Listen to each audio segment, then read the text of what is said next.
Muy buenas tardes a todos los participantes. Les saludamos y les damos una cordial bienvenida desde el Hospital Belén de Trujillo, desde la Unidad Técnica Funcional de Telesalud.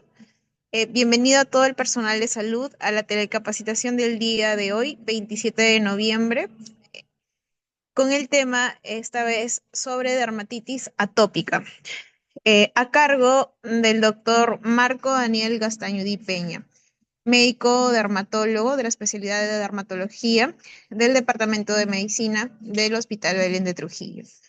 Antes de dar inicio, les vamos a estar indicando que vamos a estar compartiendo el enlace para el registro de asistencia y les recordamos que pueden enviar sus preguntas a través del chat de la plataforma Zoom para ser absueltas al finalizar la ponencia.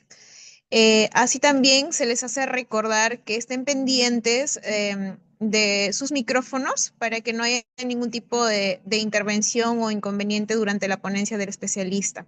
Entonces, mantener sus micrófonos apagados, así también como sus cámaras de momento, para poder escuchar atentamente la ponencia de nuestro especialista. Sin más preámbulos, vamos a dar inicio a la telecapacitación de esta tarde.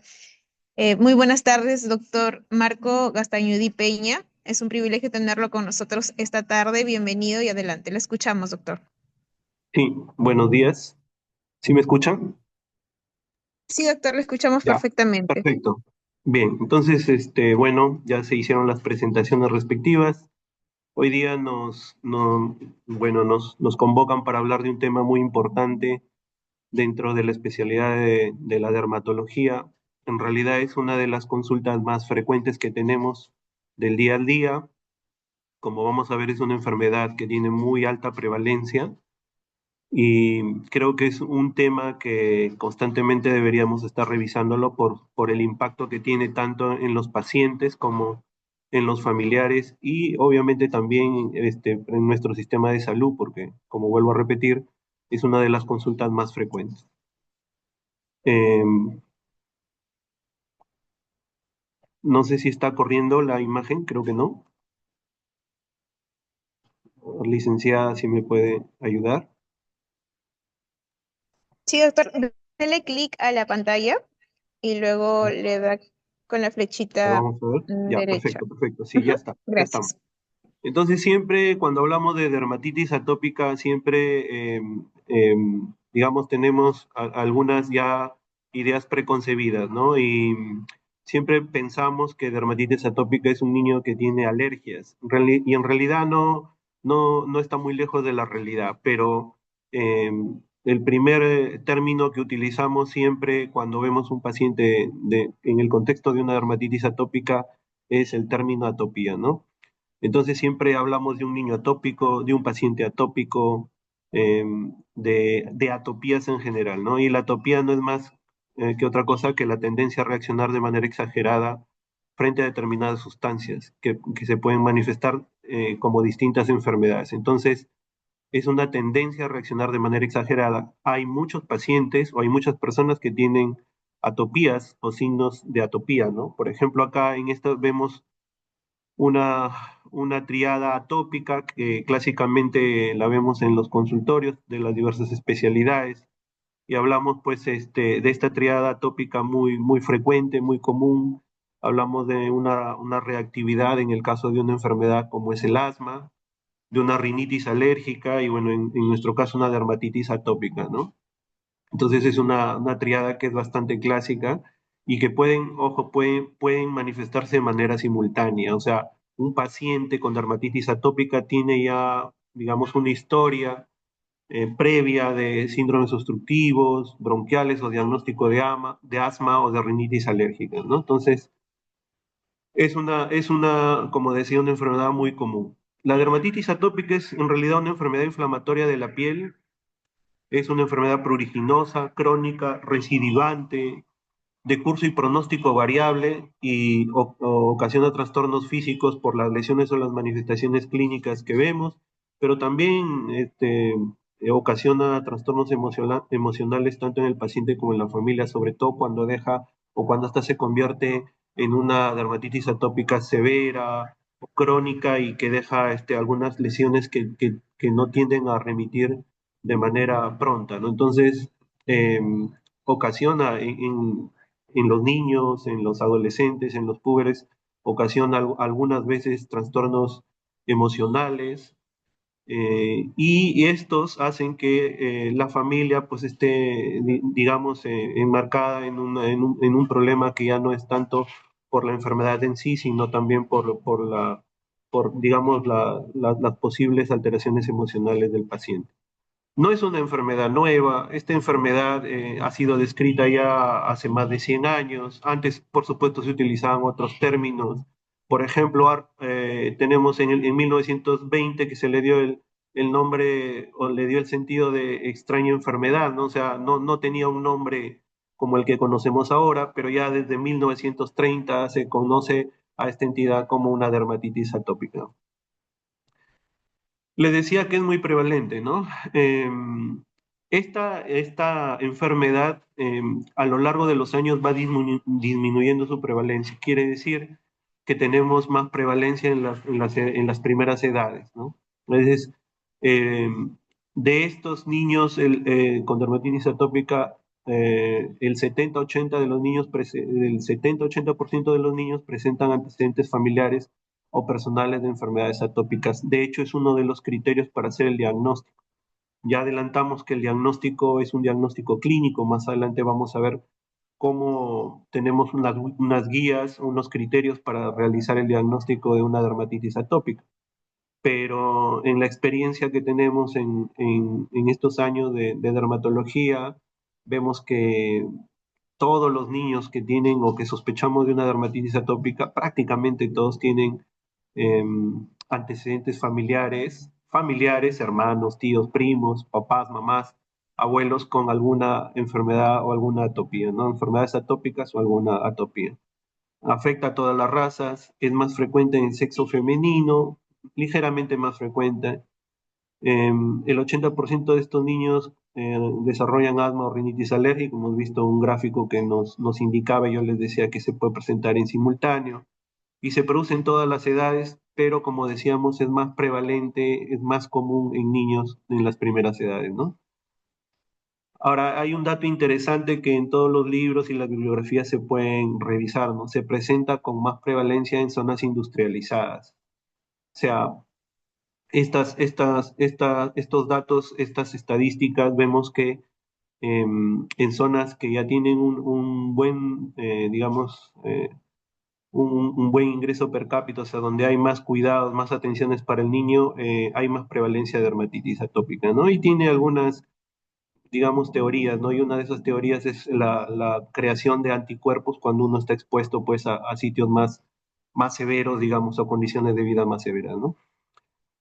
Como decíamos, esto es una enfermedad que, bueno, es una enfermedad que es multifactorial y dentro de la etiopatogenia pues hay varios trastornos, ¿no? Y empezamos con trastornos o factores genéticos, alteraciones de la barrera cutánea, hay también alteraciones, como no, de la función inmunorreguladora y los factores intrínsecos, extrínsecos que los vamos a ver más adelante, ¿no?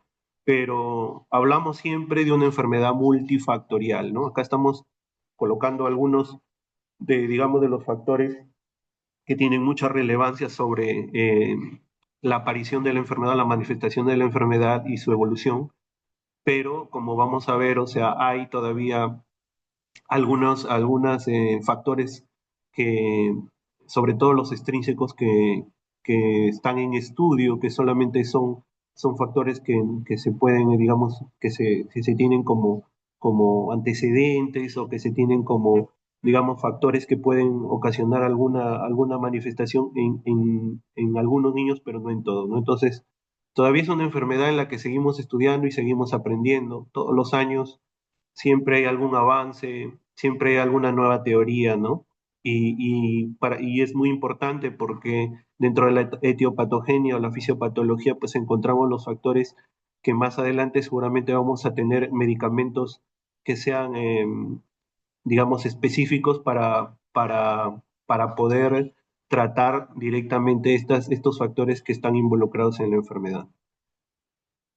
Los factores genéticos, como decía, pues son alteraciones en los genes localizados sobre todo en el cromosoma 5q31-33 que regula la producción de las interleucinas, son sustancias proinflamatorias, que está regulada por la vía TH2 de los linfocitos CD4, ¿no? También en los genes SPIN5, en las mutaciones del gen de la filagrina. Esto es algo de repente un poco técnico, pero de esto yo quisiera comentar acerca de la filagrina, porque, bueno, la filagrina, para poder entender, es una sustancia proteína que tiene mucha importancia en la barrera cutánea, ¿no? Si quisiéramos hacer un símil, por ejemplo, a una pared de ladrillo, diríamos que la filagrina es como el cemento que está tapizando y uniendo a todos los ladrillos, y haríamos un símil con las células de la piel, de la epidermis, ¿no? De los queratinocitos.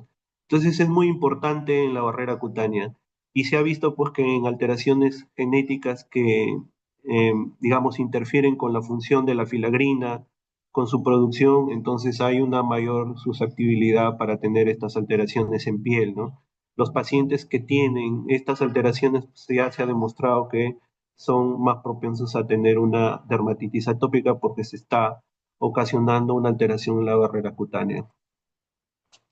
Hay trastornos que han sido asociados a mutaciones de la filagrina, otros también, ¿no? Tenemos a la ictiosis vulgar, la dermatitis atópica, como decíamos, y sus complicaciones, eczemas crónicos de manos. También están los extracutáneos, como el asma y la rinitis alérgica, ¿no? En realidad, entonces, la filagrina es como decíamos, una sustancia, o si queremos llamarla así, una proteína de la piel muy, muy importante. Entonces, cuando vemos que hay algún tipo de alteración, estamos más propensos a estas enfermedades. Em, la formación de la barrera cutánea y de la barrera epidérmica es muy, muy importante, ¿no? En la dermis tenemos no solamente proteínas, ¿no? También hay hialina, queratohialina, hay sustancias que defienden, o sea, sustancias que son parte del sistema inmunológico, como más adelante vamos a ver.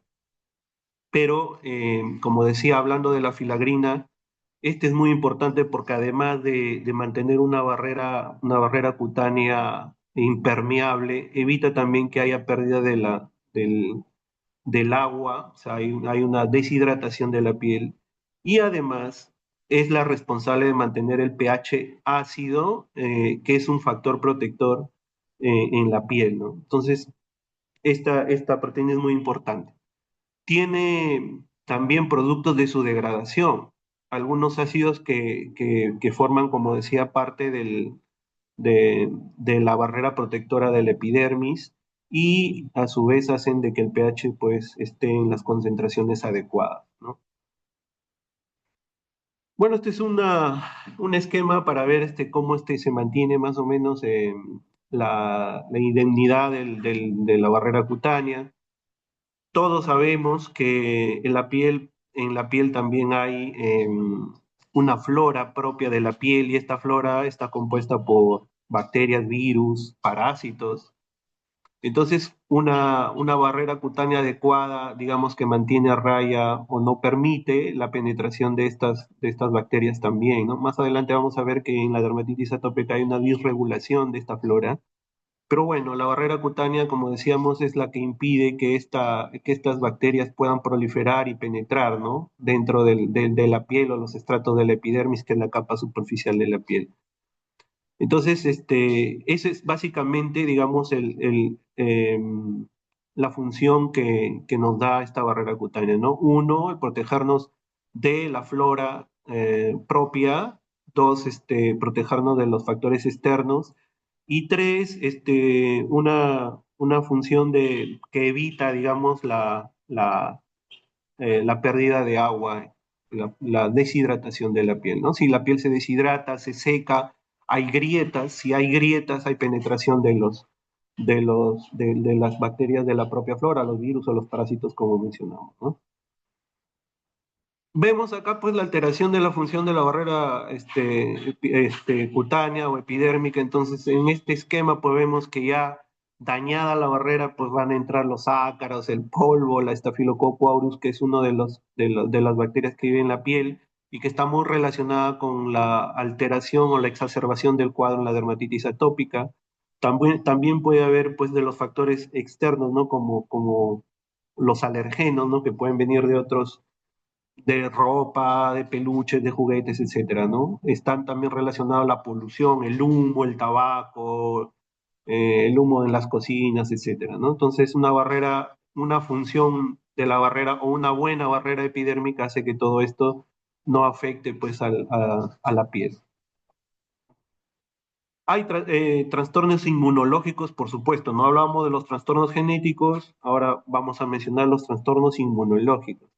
Entonces, dentro de las alteraciones del sistema inmune está pues, la barrera física, claro, como el estrato córneo y las uniones intercelulares. Hay células que son células presentadoras de antígenos que también están en la piel, las células dendríticas, y también hay elementos secretorios como los péptidos antimicrobianos, o sea, los queratinocitos producen péptidos antimicrobianos dentro de los que tenemos algunos conocidos que seguramente han escuchado, como la beta-defensina y las catilicidinas, que son péptidos antimicrobianos que mantienen, digamos, la flora cutánea, la mantienen en un equilibrio dinámico, ¿no? Sin que haya exacerbación en su crecimiento, sin que haya, digamos, invasión de los estratos más internos de la epidermis. Entonces, hay un sistema inmunológico propio de la piel, de los estratos superficiales de la epidermis, que son innatos y que son parte, digamos, de la estructura anatómica de la piel, ¿no? Entonces estos también tienen que verse alterados cuando hay una dermatitis atópica, ¿no? Por eso hablábamos de la enfermedad multifactorial. Dentro de estos tenemos pues alteraciones en las subpoblaciones de los linfocitos T, como decíamos, sobre todo los linfocitos T CD4, ¿no? Que hay una alteración en la inversión, más adelante lo veremos, una inversión entre los TH1 y los TH2.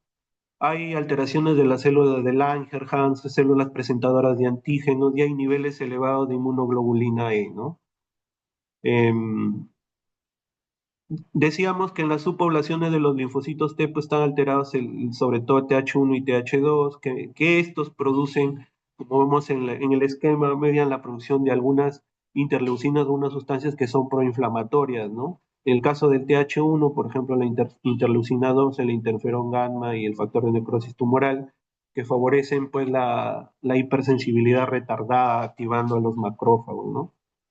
Y en caso de TH2, están relacionadas las interleucinas 4, 5, 6, la interleucina 10, que activan pues, las células de tipo beta, ¿no? No solamente estas interleucinas, ¿no? Estas son, digamos, las más mencionadas dentro de la fisiopatología, pero también hay otras que están implicadas, que son sustancias proinflamatorias, como la interleucina 31, que es la que produce, por ejemplo, el prurito en estos casos, ¿no?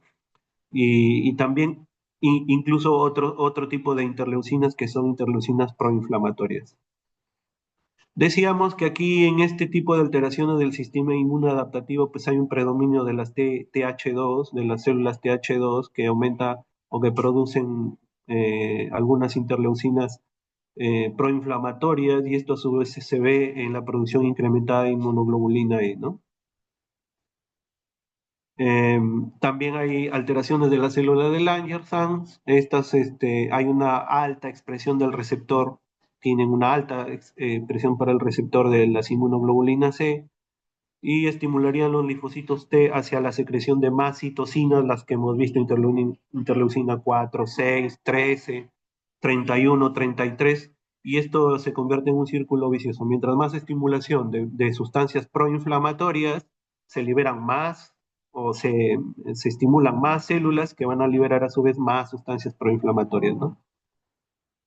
Hay algo que es interesante y que es importante mencionarlo, ¿no? Porque en medicina, bueno, nosotros practicamos una medicina basada en la evidencia y siempre hablamos de evidencias, pero en esta dermatitis atópica ya se han estudiado algunos casos en los que no necesariamente se aumentan los niveles de inmunoglobulina E, que era uno de, digamos, de las cosas que siempre se mencionaban antes cuando hablamos de una dermatitis atópica. Entonces, ahora se conoce que el 80% con dermatitis atópica, el 80% de los pacientes tienen niveles elevados de inmunoglobulina E, pero no necesariamente todos. Entonces, y ahora se ha dado una nueva terminología para dividir a los pacientes que tienen dermatitis atópica con niveles elevados de inmunoglobulina E, que se les considera como una dermatitis atópica extrínseca, y el 20% de los pacientes con dermatitis atópica que no presentan niveles elevados de inmunoglobulina E, a los que se denomina actualmente una dermatitis atópica de tipo intrínseca.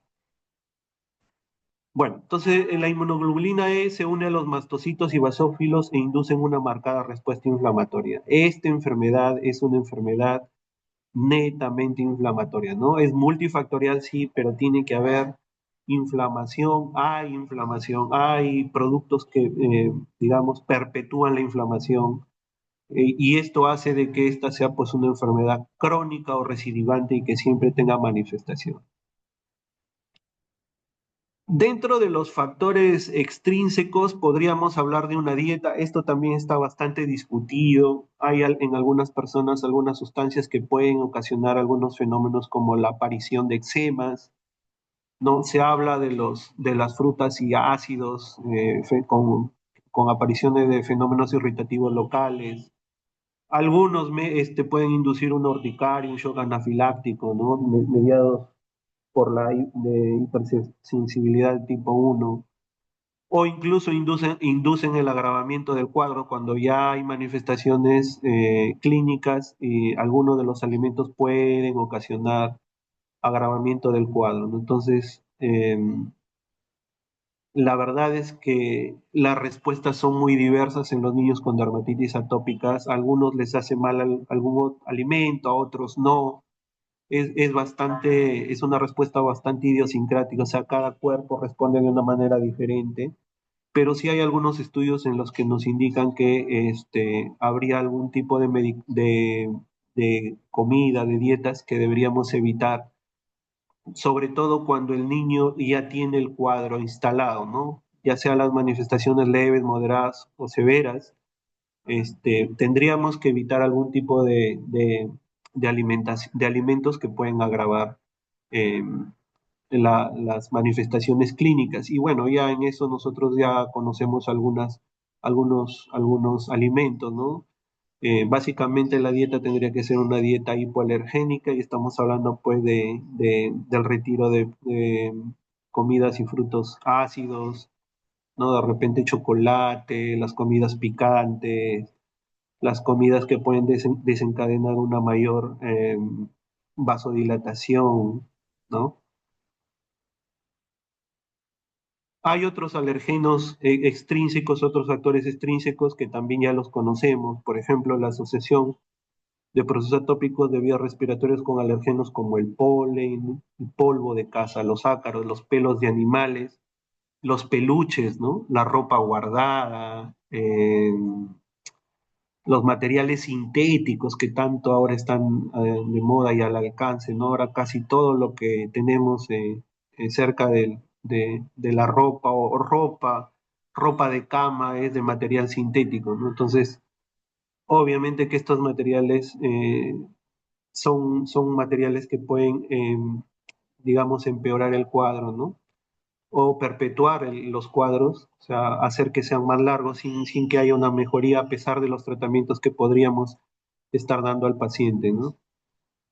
Este tipo de respuesta es considerada como una respuesta de tipo de una hipersensibilidad retardada.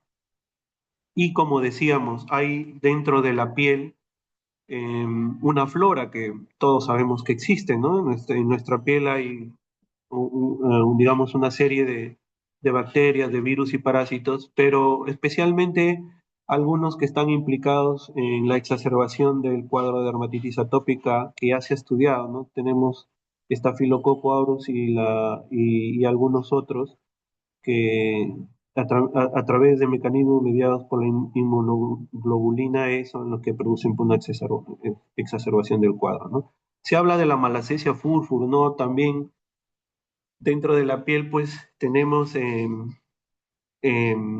no solo Staphylococcus aureus, también tenemos los estreptococos, está el Staphylococcus epidermidis. Entonces, cuando se han hecho estudios, se ha visto que en los cuadros severos, en los cuadros más, digamos, importantes de dermatitis atópica se ve una colonización mayor o una cantidad mayor de Staphylococcus aureus, ¿no? Entonces eso hace ver de que hay una asociación con los cuadros clínicos que están, digamos, en los cuales están implicados el Staphylococcus aureus como un factor que puede provocar o puede ocasionar una mayor exacerbación del cuadro. Entonces hay momentos en los que a los pacientes con dermatitis atópicas, sin ser una enfermedad infecciosa, les damos tratamiento o tratamos con antibióticos. Y la base de la explicación, digamos, es que necesitamos bajar la colonización de Staphylococcus aureus para que el cuadro mejore, ¿no? Y esto también ya está estudiado, hay mucha bibliografía acerca de esto, ¿no? Entonces, se sabe que hay una mayor colonización del Staphylococcus aureus en los pacientes con dermatitis atópica, sobre todo cuando tienen cuadros clínicos seguidos, ¿no? O sea, hay crisis constantes, permanentes, y no hay una buena respuesta a los tratamientos.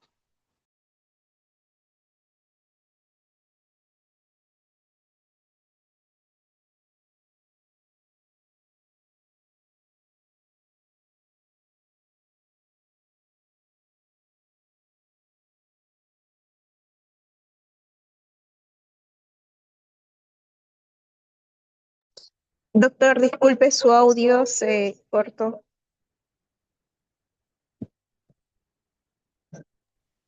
Hola.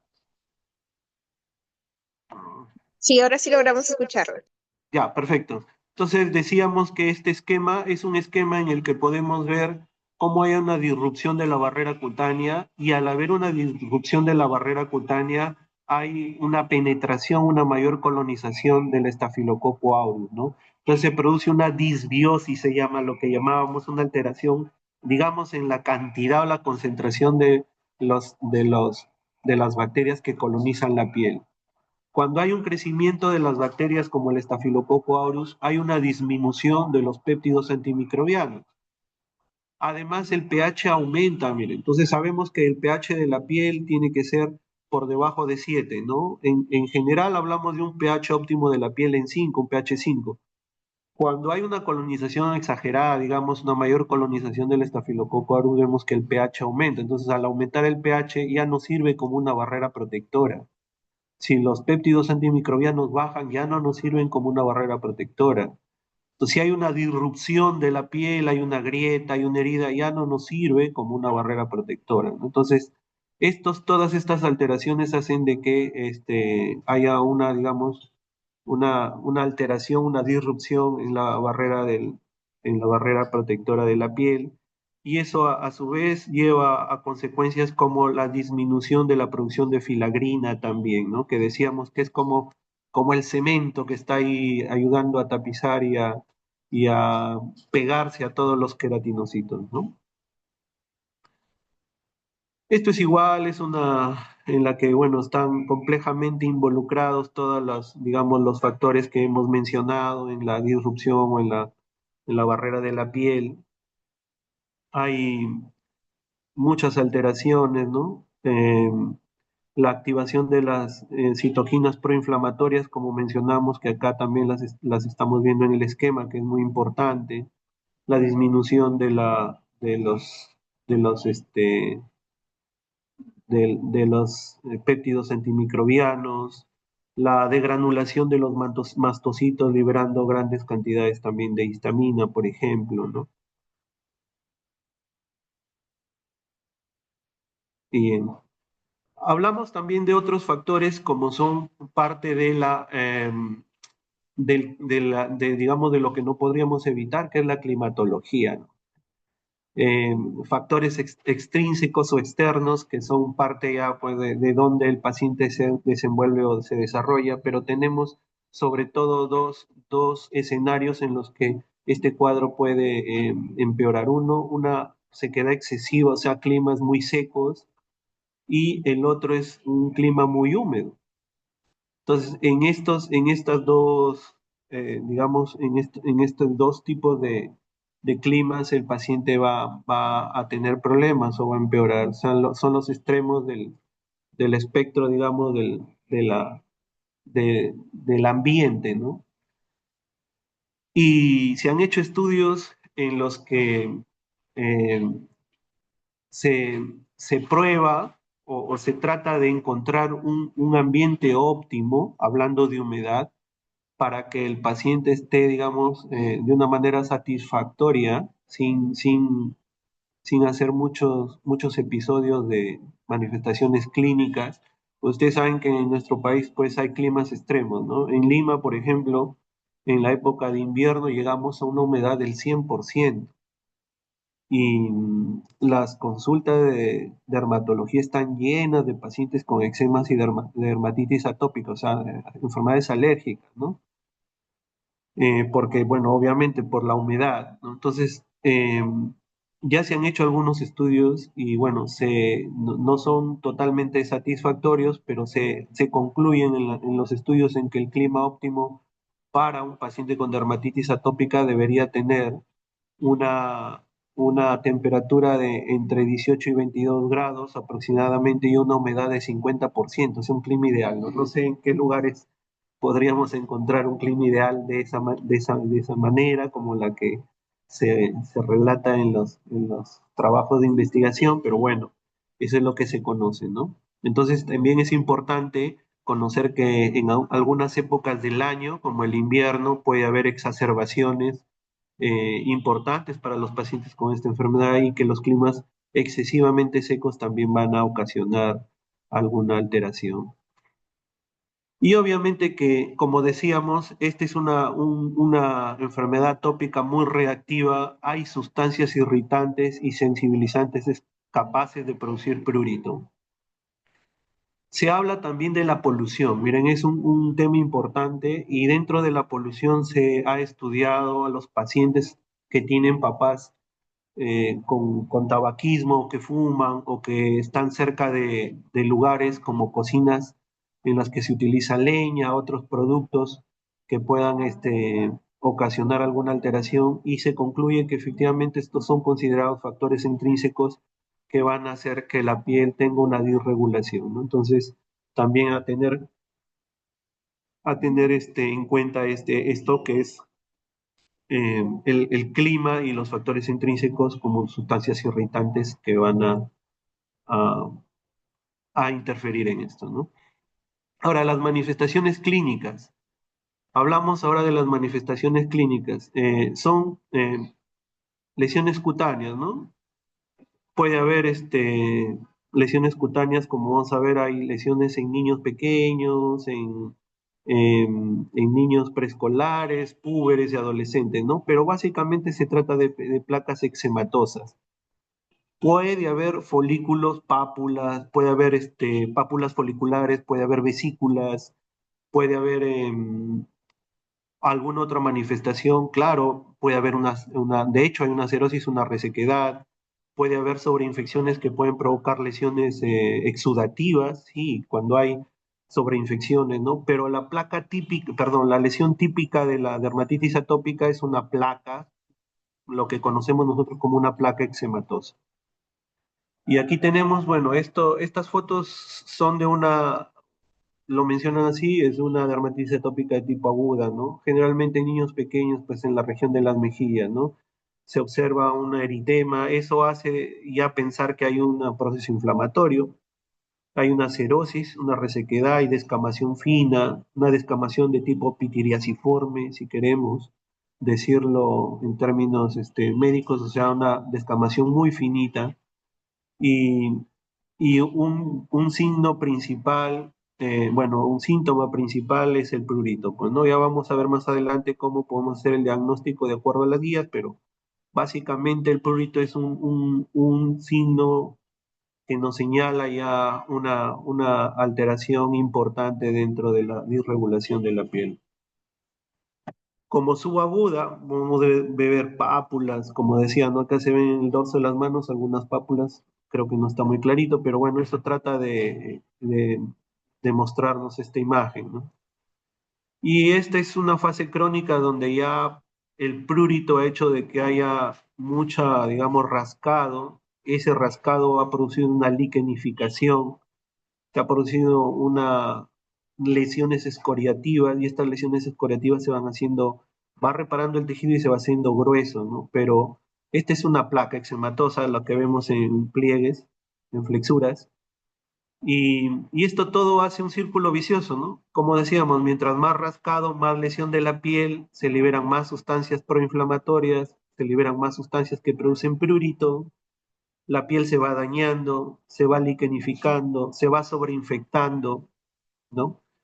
Ya ahí, por ejemplo, en la foto de la mano derecha, la barrera cutánea está rota, ¿no? Ahí vemos lesiones, hay lesiones de tipo exulcerativas, sin llegar a ser úlceras, o sea, no penetran toda la epidermis, pero sí hay lesiones evidentes, no son escoriaciones que han roto la barrera cutánea, ¿no?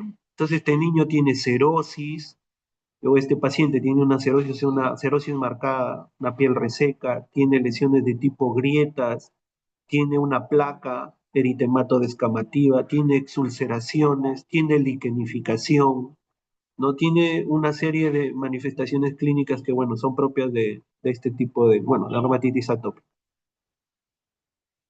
En los lactantes, hay algo importante bueno, siempre los padres en consulta nos consultan, ¿no? O sea, ¿cómo sabemos que es una dermatitis atópica? Yo siempre, hay guías, como digo, hay criterios para hacer diagnósticos, pero para mí lo principal es el antecedente familiar y el prurito, ¿ya? Después lo demás se van asociando a algunos signos y síntomas más que nos van a hacer inequívoco el diagnóstico, porque el diagnóstico de la dermatitis atópica es clínico, no necesitamos hacer exámenes, no necesitamos hacer biopsia, ni exámenes de sangre, ni esto, ¿no? Porque les menciono esto porque, bueno, nosotros somos personal de salud y de alguna forma en algún momento seguramente hemos tenido preguntas o nos han hecho preguntas familiares, allegados, ¿no? Acerca de esta enfermedad, porque es una enfermedad muy prevalente. Y el papá, los familiares siempre se acercan y nos mencionan cuando decimos, este niño tiene una dermatitis atópica, pero doctor, ¿no podrá hacerle algún examen de sangre para saber si es cierto o no que es una dermatitis atópica? Bueno, el diagnóstico, perdón, es clínico, ¿no? Entonces, dentro de ese diagnóstico evaluamos las lesiones, ¿no? Y las lesiones, si bien por la piel reactiva pueden estar en cualquier parte del cuerpo, de la piel, pero de acuerdo a las edades se van presentando manifestaciones y placas eczematosas en diversos lugares. Por ejemplo, en los lactantes es, digamos, más frecuente encontrar las lesiones en mejillas, en frente, en pliegues auriculares, retroauriculares también, ¿no? Y en esto se ve un fenómeno, ¿no? Respeta el triángulo nasolabial, por ejemplo, no se ve en ese triangulito nasolabial eh, el- las manifestaciones cutáneas, ¿no? Sí se puede extender a cuero cabelludo, a tronco, a superficies de extensión de extremidades, como por ejemplo acá, ¿no? Acá tenemos, por ejemplo, tenemos este niño con manifestaciones marcadas, como vemos en el rostro, ¿no? En mejillas.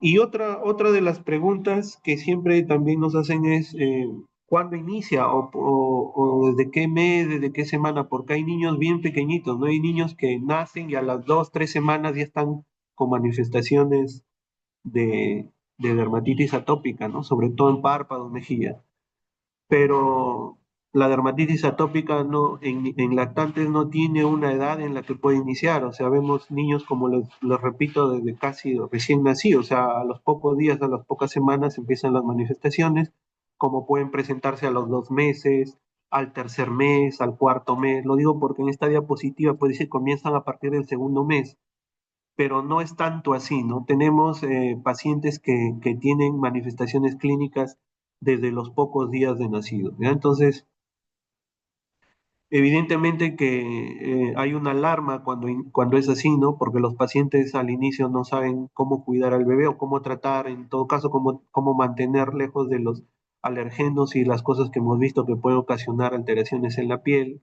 Es un niño que está recién, digamos, acostumbrándose a su vida extrauterina y está recibiendo o está colonizando la piel, no está recibiendo algunas, digamos, em, algunas influencias externas que pueden estar haciendo que esta piel reaccione. Entonces, lo más importante en estos casos es la educación para los padres, ¿no? Al inicio, puede ser que el área del pañal esté indemne, pero recuerden que este niño tiene una hiperreactividad. Entonces, tarde o temprano va a hacer una dermatitis de pañal o va a tener una dermatitis de pañal, más teniendo en consideración que ahora, digamos, los pañales pues están fabricados de diversos productos, ¿no?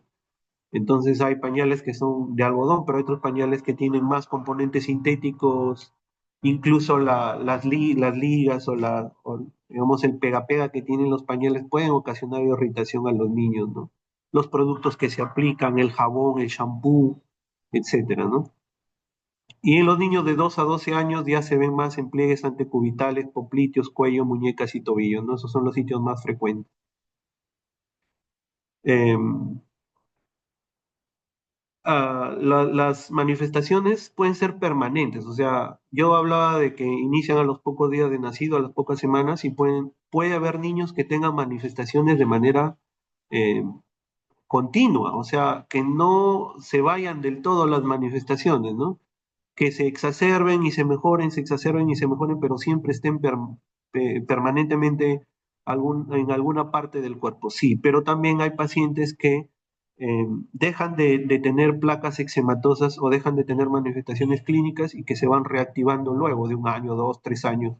O sea, hay pacientes que tienen las lesiones de manera continua y otros pacientes que hacen crisis o hay manifestaciones que se presentan de manera episódica. Como les mencioné, el prurito es muy importante. Estas pieles son secas, tienen de todas maneras una cerosis marcada y tienen mucha predisposición a la sobreinfección bacteriana, vírica o fúngica, ¿ya? En adolescentes y en adultos vemos en grandes pliegues de extremidades, un tercio superior de brazos, espalda, dorso de manos, pies y dedos, sobre todo, ¿no? Característicamente, en esos lugares vemos en adolescentes y en adultos.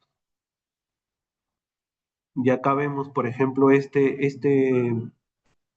son el dorso de las manos y vemos en el dedo pulgar, el primer dedo y el segundo dedo de la mano, pues una especie de costras mielicéricas. Eso significa que ha habido mucha exudación y, como digo, probablemente esto esté colonizado por un estafilococo aureus, ¿no? Pero la cerosis muy marcada, ¿no? O sea, una resequedad de la piel muy marcada. Hay otras manifestaciones que nos indican que la piel es cerótica, o sea, seca, y que tiene una tendencia a ser muy irritante, ¿no? O muy irritable. O sea, tiene una tendencia a reaccionar de manera muy exagerada a cualquier estímulo que cualquier otra persona lo podría tolerar sin ningún problema. Pero vamos viendo que hay unas manifestaciones que están asociadas a la dermatitis atópica, ¿no? Y que son muy comunes en pacientes con dermatitis atópica sin llegar a manifestar cuadros moderados o severos, porque a veces el paciente llega ya adolescente, puber o incluso adulto y ha tenido molestias en el lapso de su vida, pero no se ha hecho un diagnóstico de dermatitis atópica. Cuando llega a la consulta y nosotros mencionamos que tiene una dermatitis atópica, bueno, lo primero que piensan pues siempre es la negación, no tengo ninguna enfermedad, ¿no? Pero la evidencia, o sea, las manifestaciones que presenta y que él relata dentro de su historia anterior, previa a las consultas, pues es claro que el paciente tiene una susceptibilidad y una piel muy irritable, ¿no? Entonces, dentro de esas manifestaciones tenemos, por ejemplo, las queilitis angulares. Ya, las queilitis angulares son manifestaciones en las que puede haber pápulas, vesículas heridas, ulceraciones en ángulos de la boca, ¿no? Es una de las manifestaciones frecuentes en un paciente con dermatitis atópica.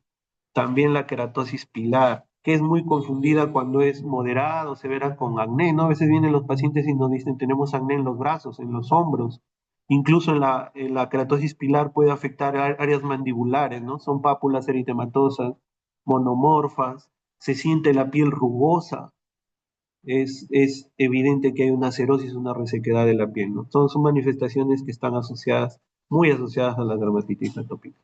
Otras manifestaciones son la hiperlinealidad palmar, muchas líneas en la mano, Otra manifestación o es parte del cuadro de la cerosis es que se pelen las manos, una dermatitis alérgica de contacto, ¿no? El contacto con alguna sustancia que lo hace reaccionar, se pelan las manos, hay grietas, hay irritaciones, pican, escoriaciones, daños de la piel, como ya mencionamos, con sobreinfecciones. Alopecia en la cola de la ceja, ¿no? Es un dato muy interesante, ¿no? Es una resequedad en la cara, sobre todo en el área de la colita de la ceja, y un rascado frecuente de esa área que hace que los pelos de la ceja se vayan perdiendo, no más por trauma que ocasiona el rascado. La pitiriasis alba, muy frecuente y muy común, muy relacionada con la cerosis, son máculas hipocrómicas a manchas blancas, digamos, que están ubicadas en rostros sobre todo, ¿no? En rostro, en brazos, pieles de niños muy sequitas, muy maltratadas, aseo con jabones de ropa fuertes, con detergentes, exposiciones grandes al sol, ¿no? A pacientes o familias que viven en condiciones donde no hay, digamos, por ejemplo, donde hay mucho polvo, mucha tierra, mucha resequedad, podemos encontrar este tipo de niños con la pitiriasis alba, ¿no? La lengua geográfica, ¿no? Que vemos estas lesiones que parecen saburrales, son lesiones bien marcadas en la lengua, ¿no? El pliegue infraorbitario que se conoce como el pliegue de Denny Morgan. Como vemos, hay un plieguecito en el párpado inferior que también nos indica una resequedad de la piel, un eczema del párpado inferior, probablemente un rascado de esa zona, ¿no? Que va haciendo que el pliegue sea más evidente.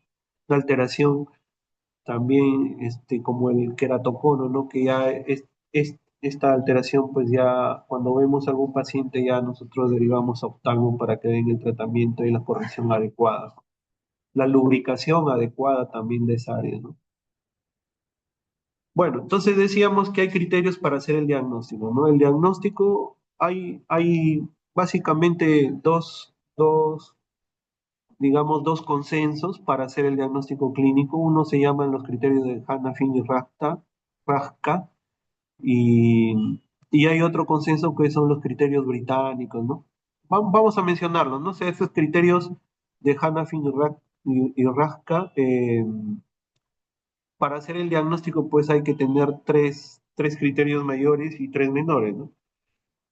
Dentro de los criterios mayores está el prurito, la morfología de distribución característica, como hemos visto, liquenificación en flexuras en adultos, compromiso de cara, flexura de superficie de extensión de niños y jóvenes, curso crónico recidivante, historia personal o familiar de atopía. Y hay muchos criterios menores, ¿no? La ferosis, la ictiosis, la reactividad cutánea, la elevación de los niveles de inmunoglobulina E, la edad precoz de comienzo, eczema del pezón, keilitis, conjuntivitis, queratocono, catarata, etcétera. Hay muchos, como ustedes ven ahí, el oscurecimiento de la piel, la pitiriasis alba, en fin, algunos los hemos mencionado, ¿no? Pero para hacer el diagnóstico entonces hay que evaluar al paciente y ver si tiene tres de los mayores y tres de los menores y estamos haciendo un diagnóstico de dermatitis atópica.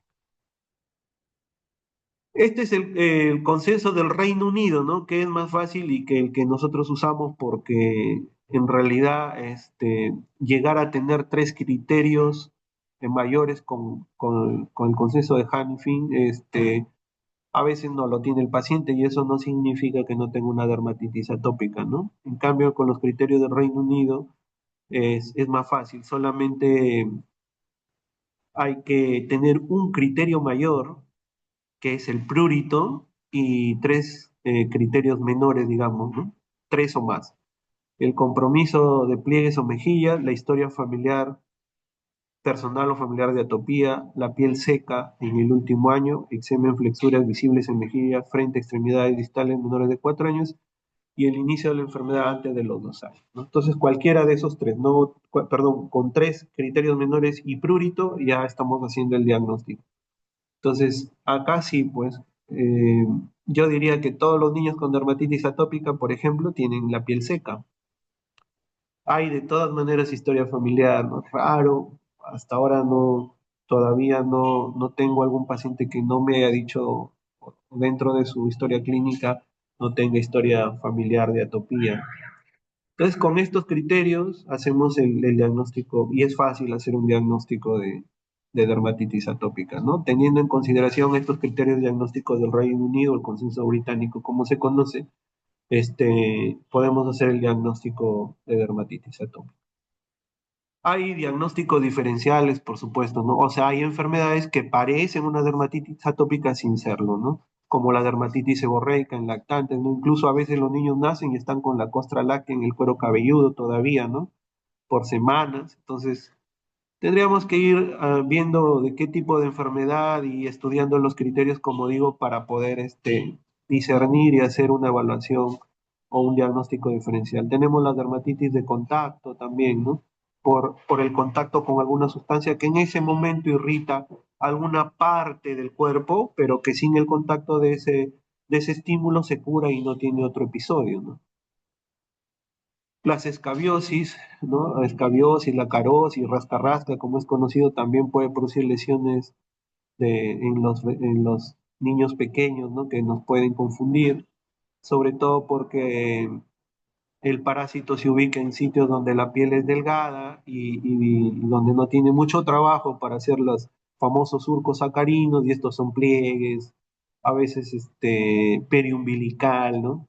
Que, que también tiene una ubicación parecida a la de la dermatitis atópica. Y otros cuadros como la dermatitis herpetiforme. Por ejemplo, este cuadro de la dermatitis herpetiforme se presenta más en adultos, ¿no? En adultos de la tercera edad. Entonces, vamos descartando algunos cuadros parecidos para estar totalmente seguros de que es una dermatitis atópica. Otro de los cuadros que se podrían confundir es la psoriasis cuando está iniciando, cuando se presenta en niños, ¿no? Sobre todo, porque la psoriasis pues tiene placas gruesas, ¿no? Placas gruesas hiperqueratósicas, placas blanquecinas que al levantarlas, que se llama el raspado metódico de Bruch, tenemos un signo cardinal de la psoriasis que se llama el rocío sangrante, ¿no? Se levanta la placa y encontramos puntitos de sangre. Entonces vamos haciendo una evaluación clínica cuando viene un paciente y definimos el diagnóstico de dermatitis atópica. Como han visto, los criterios son bien claros, así que no hay tanto problema en hacer el diagnóstico, ¿no? Hay valoración de la extensión y gravedad de las lesiones. Hay varios índices para ver la gravedad, ¿no? En realidad, estos son cuadros un tanto complejos. Eh, lo hacemos en consulta en algunos pacientes, sobre todo cuando vamos a utilizar algún medicamento inmunosupresor para tener un seguimiento. Normalmente no los usamos tanto, ¿no? Los presento acá para que ustedes vean que hay también índices en los que se puede evaluar la gravedad, pero generalmente es de uso del especialista, ¿no? Acá está la descripción, hay una valoración por regla de 9 que lo conocemos para otras cosas también, ¿no? Por ejemplo, las quemaduras. Y se van evaluando las zonas afectadas, ¿no? Se le da una puntuación y se va evaluando las zonas afectadas, cuánto tiempo también, ¿no? La pérdida del sueño, o sea, se van haciendo algunas evaluaciones para ver la severidad del cuadro, para poder catalogarla y, bueno, como digo, o sea, lo hacemos cuando vamos a tener que sustentar el usar algún tratamiento sistémico y que puede provocar inmunosupresión o algunas alteraciones sistémicas, ¿no? El pronóstico, bueno, pronóstico cuando es eh, pronósticos adversos cuando son de comienzo tardío, cuando hay un patrón invertido, o sea, cuando no es un patrón que hemos mencionado, ¿no? En la niñez, en niños, en la niñez, en la pubertad, en la adultez, o sea, hay patrones que no obedecen a estos, entonces es más difícil de tratar, es más refractario. Ya, los eczemas raros, ¿no? Con aspectos raros, discoides, gruesos, eczemas que no responden a los tratamientos tópicos, porque inicialmente todos los tratamos de manera tópica, ¿no? Y cuando hay problemas sociales, ¿no? Ya no hay una, digamos, no hay una explicación de por qué el problema social influye directamente sobre las lesiones, pero tiene mucha relación. Hemos visto que pacientes que tienen problemas emocionales, los cuadros no revierten, no se curan, no mejoran con los tratamientos. Y los factores favorables, comienzo precoz, patrón seborreico, uso de medicación apropiada. Cuando hay un comienzo precoz, hay eh, varios digamos, ya informes, trabajos de seguimientos que antes de los 18 años, cuando la hepatitis atópica de inicio, antes de los 18 años, las manifestaciones se hacen, digamos, esporádicas, incluso pueden llegar a desaparecer, ¿no? Bueno, el tratamiento y la calidad de vida, ¿no? Como decía, hay que cuidar mucho, la educación es importante, tienen que aprender que la enfermedad crónica va a mejorar y el cuidado diario, o sea, cuidado no es de unos días, es diario, es de todos los días, de todos los meses, es el cuidado de todos los años. Vamos a ver algo, vamos a avanzar a ver algo, que a ver una algunas sugerencias del tratamiento, ¿no? No se sugiere usar calefacciones con aire caliente, por ejemplo, ¿no? En invierno a veces usamos calefacciones, esto agrava. Hemos hablado de la temperatura y la humedad, ¿no? Yo les mencionaba que hay muchos estudios donde eh, hay más o menos lo ideal, ¿no? Las temperaturas ideales, pero, y la humedad ambiental ideal, ¿no? Pero bueno, eso habría que ver qué lugar podría ser tan propicio como para mantener el lugar geográfico, me refiero, ¿no? O dar las condiciones adecuadas para que se mantengan las temperaturas que hemos mencionado y la humedad ambiental al 50%, ¿no? Pero bueno, esas son las sugerencias que siempre nosotros encontramos en la bibliografía que, que, que buscamos, ¿no? En cuanto a la exposición solar, eh, la exposición solar, si es una exposición prolongada, puede ocasionar daños en la piel, como quemaduras, ¿no? O sea, hay que evitar las quemaduras. Eh, si, si hay manifestaciones, puede agravarlas. Entonces hay que usar una adecuada fotoprotección, ¿no? Hay que tener mucho cuidado. De hecho, el sol es importante, ¿ah? Porque el sol produce una inmunomodulación en la piel, puede provocar también un aumento en la vitamina D, que es muy importante. Acá en la exposición no lo he mencionado, pero ahora que veo la exposición solar, hay muchos trabajos de investigación sobre el aumento en las concentraciones de vitamina D. La vitamina D es un factor protector, un factor que ayuda a mejorar pacientes con dermatitis atópica, ¿no? Hay que buscar tener una buena cantidad de vitamina D. Es más, ahora ya se hacen tratamientos en los que se suplementa algún tipo de alimentación con vitamina D para tratar ya, o sea, como un tratamiento de la dermatitis atópica y parecen ser tratamientos prometedores, ¿no? Todavía está en estudio. La ropa tiene que ser de algodón, de todas maneras, evitar sintéticos, lana, plásticos, etcétera. Ya hemos hablado, los jabones tienen que ser jabones llamamos sintéticos, sin detergentes, ¿ya? Suaves, si se quiere el término. En la ropita hay que retirar la ropa, la etiqueta, ¿no? Que a veces molesta, incomoda, despierta reacciones de la piel. Evitar el abrigo excesivo, y igual con el calzado, ¿no? Un calzado de cuero, de tela bien aireado, evitar el uso prolongado de calzado deportivo, ¿no? En los alimentos, bueno, ya decíamos acerca de los cítricos, ¿no? O alimentos que liberen histamina, también mariscos, sobre todo, ¿no? Pueden desencadenar prurito. Y no ingerir picantes, alimentos y condimentos, ¿no? También se sugiere que los niños tienen que estar al día con sus vacunas, con el calendario completo. Y hay que recomendar la vacuna de la varicela, ¿no? Los baños, ¿cómo deben ser? Baño corto, temperatura del agua tibia, casi fría. El baño corto, ¿cuánto es un baño corto? Menos de 10 minutos, más no, menos de 15 minutos. Mis pacientes siempre les recomiendo un baño corto menor de 10 minutos, ¿no? Cortar las uñas y limpiar las uñas muy importante porque al rascarse pueden producir sobreinfecciones. La dermatitis atópica es una de las enfermedades que más prurito ocasionan y de todas maneras el paciente se va a rascar. El baño tiene que ser diario, la higiene diaria con uso de Sindet, decíamos, ¿ya? Hay que secar cuidadosamente sin frotar. Tengo pacientes que con el solo roce de la toalla cuando se están secando se despiertan mucho eritema y mucho prurito en la piel. Entonces a veces hay que indicarles que el secado tiene que ser con toques y no frotando, ¿no? No se puede usar eh, implementos para frotar el cuerpo en el baño. Está muy de moda tener algo para restregarse el cuerpo en la ducha, ¿no? Pero eso está prohibido en pacientes con pieles sensibles, mucho más en pacientes con dermatitis atópica.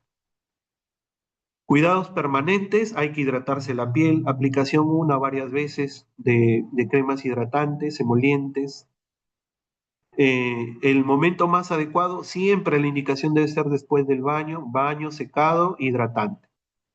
Si va a la piscina, media hora antes de la piscina, hidratante, luego de la piscina, se baña, se seca, hidratante nuevamente. ¿Ya?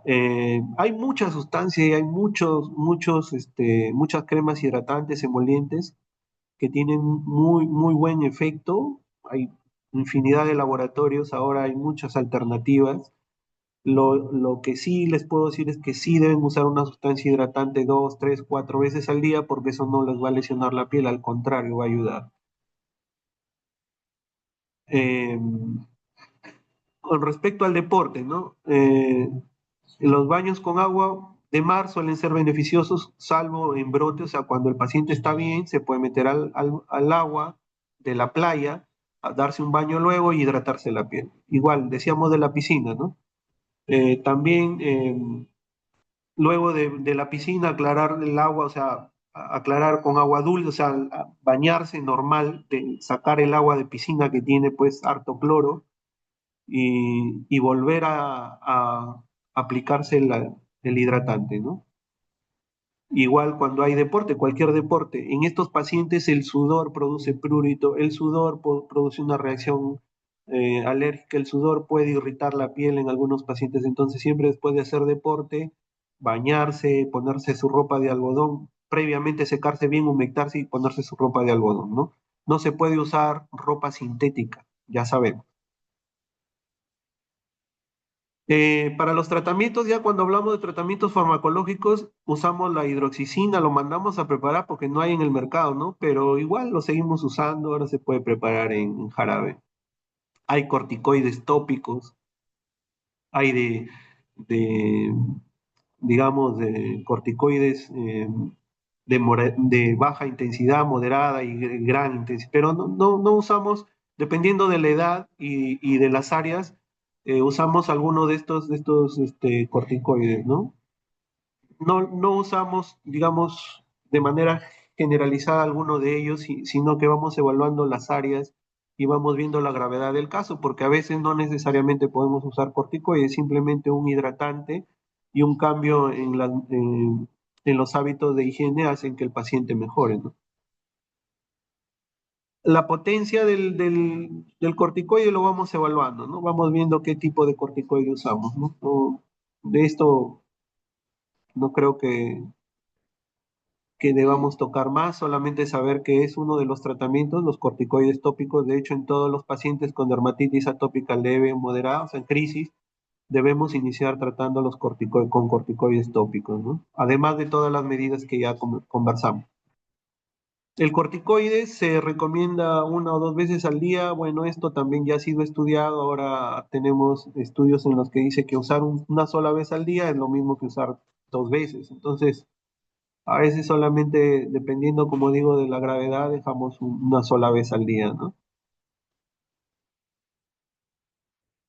Obviamente que si el paciente está sobreinfectado, no podemos darle corticoides, ¿no? Damos tratamiento inicial con antibióticos y luego ya cuando está, digamos, se ha controlado, ha mejorado el eczema, empezamos a tratar con corticoides y luego pasamos a los hidratantes. Ese es el camino.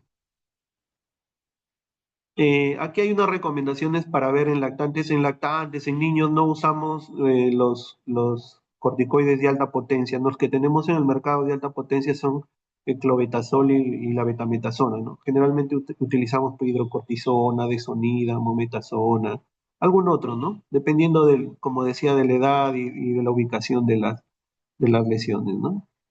Hay efectos secundarios como con cualquier medicamento, pero estos son reversibles, ¿no? Si usamos mucho tiempo los corticoides pueden ocasionar una atrofia cutánea, estrías, despigmentación, foliculitis, pero al suspender, o sea, esto puede revertir, ¿no? No es de manera permanente. Cuando tenemos que escoger de acuerdo a la lesión, ¿no? Si es una forma exudativa, tendríamos que escoger una crema. Si es una lesión liquenificada, o sea, ya es gruesita y ha pasado tiempo la lesión, pomadas ungüentos tienen mejor penetración. Y en cuero cabelludo, zonas muy pilosas, hay que usar lociones, ¿no? Cremita encima del pelo no penetra, ¿no? Entonces usamos lociones. Esto se ve de acuerdo para la manifestación y el lugar, como decía, ¿no? Hay otros medicamentos como los inmunomoduladores, ¿no? Hay el tacrolimus y el pimecrolimus tópicos, pero estos solo se recomiendan para tratar dermatitis atópica moderadas o refractarias, no de inicio, ¿no?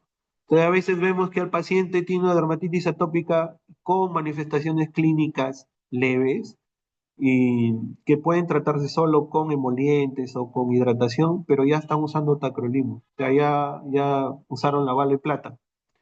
Bueno, entonces hay que tratar de optimizar los medicamentos, ¿no?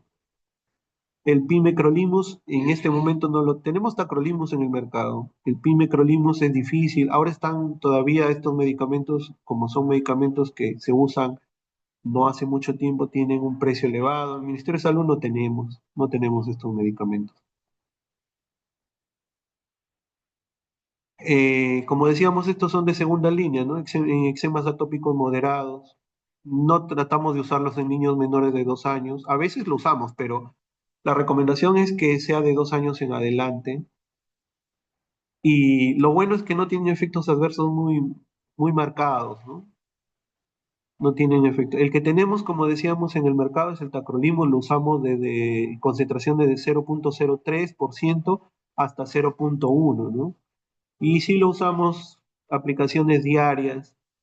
En la diapositiva hemos visto, estamos viendo que hay una aplicación diaria durante 3 semanas como máximo, pero podemos extender un poquito más el tratamiento. Y tacrolimus lo usamos para otras cosas, siendo un inmunomodulador, por ejemplo, es un tratamiento base para los pacientes que tienen vitiligo.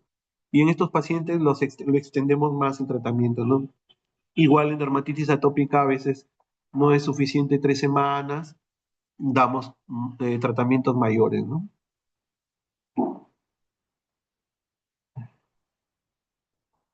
Muy bien, a ver qué más.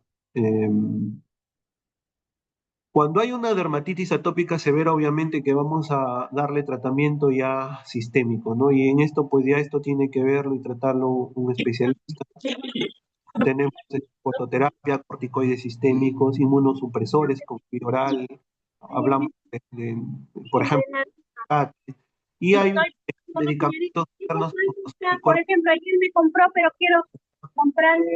graves, uno de los medicamentos que está aprobado por la FDA. Acá no lo tenemos, es raro que podamos conseguir esto. Y sobre todo, eh, no es un tratamiento que va a disminuir completamente los síntomas o va a evitar una recidiva, sino que igual que otros tienen un control de la enfermedad que depende mucho de cómo reacciona el paciente, ¿no? Y esto sí tendría que ir acompañado del tratamiento médico, de todas maneras, la atención, el acompañamiento psicológico de un paciente, ¿no? El 80% de los pacientes con dermatitis atópica tienen, bueno, trastornos del sueño y el 60% alteraciones en sus actividades diarias, ¿no? Porque esta es una enfermedad que tiene sintomatología matutina y vespertina, pero si no hay un adecuado control del prurito, el niño pues en la noche va a estar rascándose y no va a dormir bien. Entonces al otro día no va a atender bien sus clases o las cosas que tenga que hacer, ¿no? Eso provoca pues una alteración diaria, un estrés, provoca alteraciones emocionales, ¿no? Entonces, de todas maneras, el paciente debería tener una atención psicológica cuando es una dermatitis moderada, severa y un tratamiento médico, ¿no? Bueno, eso es lo que tenía para compartir. No sé si tienen alguna pregunta o ya nos excedimos en el tiempo.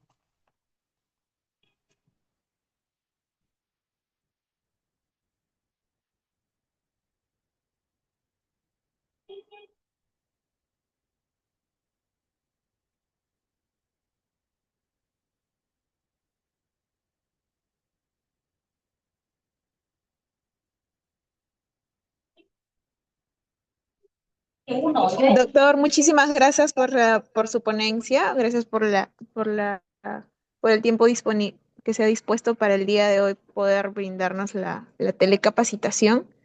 Bueno, vamos a dar lectura a algunas preguntas que nos han dejado en el chat de la plataforma Zoom para poder ser absueltas por su persona. Nos colocan, en los niños con dermatitis atópica, ¿qué clima exacerba los eczemas? ¿El calor o el frío? ¿Qué clima? Hola, ¿me Sí, escuchas? le vuelvo a leer la pregunta, doctor. Nos Claro, comentan, ¿no? Sí, en los niños con dermatitis atópica, ¿qué clima exacerba los eczemas? ¿El calor o el frío? Loida, ¿sí me escuchas? Sí, doctor, sí lo logro escuchar. Le Ya, estoy leyendo la pregunta, ¿sí me escucha? sí, sí. Mencionábamos en la exposición que los extremos de Hola. las... Hola, hola, ¿me escuchas? Ah, ya. ¿Me escuchas? Sí, sí, doctor, sí lo escucho.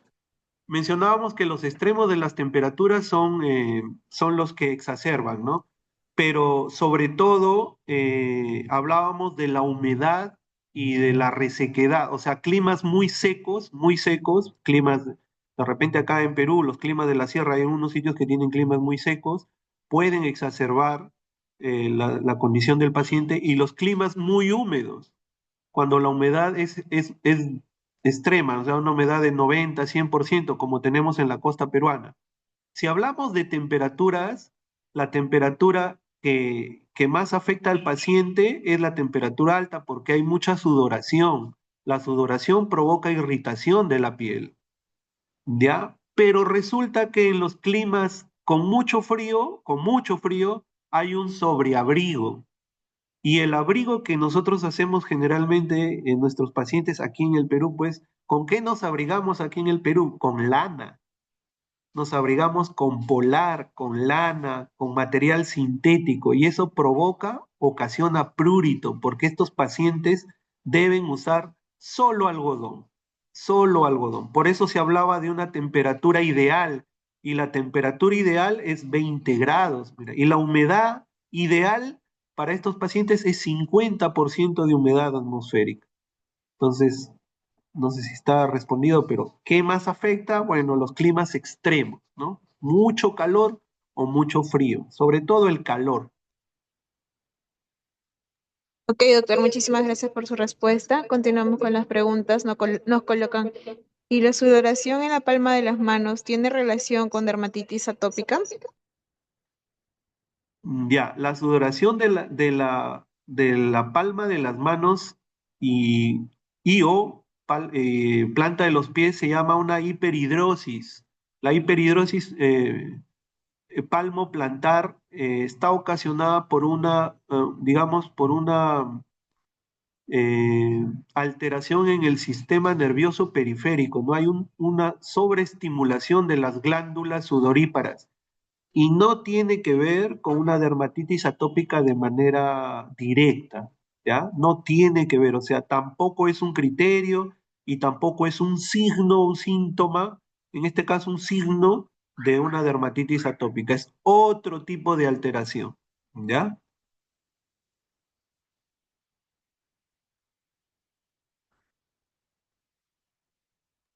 Ok, doctor, muchas gracias por su respuesta. Continuamos con las preguntas. Nos comentan, ¿el agua de piscina o el agua de mar exacerba los eczemas de la dermatitis atópica? Sí, el agua de piscina sí exacerba los eczemas de la dermatitis atópica porque recordemos que el agua de piscina tiene cloro y el cloro puede ocasionar mayor lesión en la piel, mayor resequedad. Ahora, el tiempo de exposición es muy importante. Si estás en la piscina más de una hora, aunque sea paradójico, ¿no? Estás en contacto con el agua y tu piel se va a deshidratar porque estás en contacto con el agua mucho tiempo y con el cloro. Entonces, esa piel cuando salgas de una hora, hora y media, va a estar deshidratada. Por eso es que se sugiere que después de la piscina o la playa se bañen con agua dulce, normal, con agua de caño, digamos, y se apliquen su hidratante.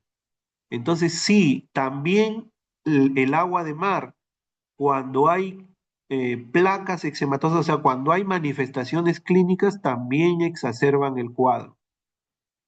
No es así cuando hay un paciente que tenga dermatitis atópica y no tenga lesiones, o sea, no esté en crisis, puede meterse al agua, al mar, bañarse en el mar, sí, por supuesto. No vamos a prohibirle a los pacientes que vayan a la playa, ¿no? O sea, tienen que ir a la playa, van a la playa, pero recuerden, o a la piscina, pero recuerden siempre que lo ideal es hidratar la piel previamente, o sea, usar una crema emoliente en el cuerpo, 20 minutos, media hora antes de meterse a la playa, 20 minutos, media hora antes de entrar a la piscina y luego de salir de la piscina o salir del mar, nuevamente limpiarse el cuerpo del agua salada o el agua de piscina con cloro y volverse a hidratar el cuerpo, ¿no? Esas son las recomendaciones. Entonces, sí, efectivamente, sí, el agua de mar puede exacerbar cuando ya hay manifestaciones clínicas, o sea, cuando ya está el eczema.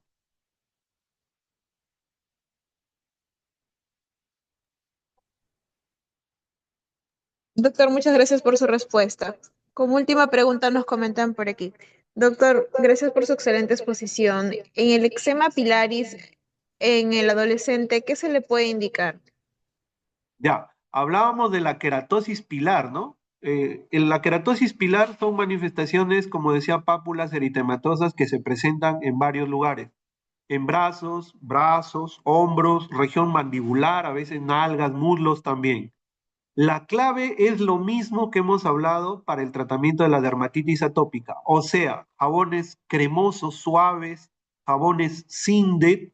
No debe usar agua caliente porque el agua caliente reseca más la piel. El baño tiene que ser corto, menor de 10 minutos y aplicarse a diario, 2 o 3 veces, cremas hidratantes, cremas emolientes en las áreas afectadas. Solo así va a mejorar.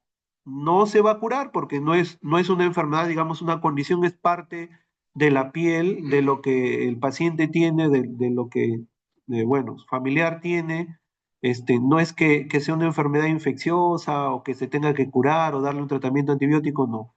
El cuidado es permanente, es de todos los días. Entonces, la única forma de mejorar las molestias, porque a veces produce prurito, produce picazón, la única forma de mejorar el aspecto físico y las molestias que pueda ocasionar una queratosis pilar es hidratando, cuidando esas áreas afectadas, hidratando, cremas hidratantes, 2, 3, 4 veces al día. Muy bien, doctor, muchísimas gracias por su respuesta. Eh, Ya no tenemos más preguntas por parte de nuestros participantes. Agradecerle nuevamente por la disposición de su tiempo para esta telecapacitación de mucho interés para cada uno de los participantes. Asimismo, también agradecer a nuestros participantes por su conexión. Esperamos que el día de mañana estén presentes en la siguiente telecapacitación que vamos a brindar, la Unidad Técnica Funcional de Telesalud, con el tema de epilepsia. Se les está socializando el enlace para el registro de su asistencia, así también el enlace de nuestro canal de YouTube y el grupo de WhatsApp donde pueden ver los flyers de las siguientes telecapacitaciones de lo que resta del año. Muchísimas gracias, doctor Daniel. Muchísimas gracias a todos por su conexión. Que tengan muy buenas tardes. Gracias.